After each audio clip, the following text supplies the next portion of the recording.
Croeso. Diolch yn fawr. O le mae'r enw Mara yn dod? Wel, stori hir. Pan mes I coleg, cerdd a drama Cymru, neu brenhinol fel ydi o wan, nes I gyfarfod â tiwtor o'r enw Catrin Llwyd. Catrin Llwyd oedd yn enw fi hefyd, oedd hi'n aelod o Equity. Nath hi awgrymu'r enw Mara.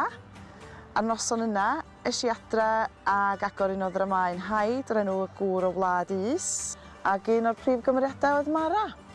Spooky.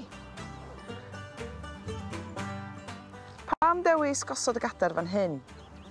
Wel, ar droed yr aran Benllyn, sy'n ôl I ni, mae'r pentre lle ges I magu sef Llanuwchlyn, a dwi wedi treulio lot o amser wrth y llyn, yn y llyn, ar y llyn, yn gwneud pob math o drygioni, ac dwi'n dal I ddod yma lot.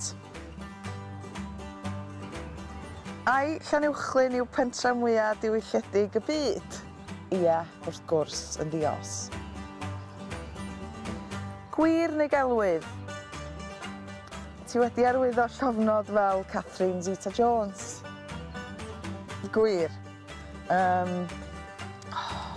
Embarrassing. O'n I ar wyliau yn Groeg yn rwla ac nes I gogio na fi oedd hi, a mi nes I arwyddo. Do, nes I wneud hynny.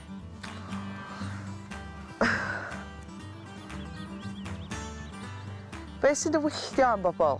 Bobl sy'n bita'n swnllyd? Bobl sydd yn anadlu'n swnllyd drwy trwyn?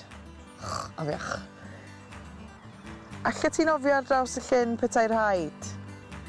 Gallwn, a dwi wedi. I gloi, sut brofiad oedd y Gadair I ti? Cyfriniol.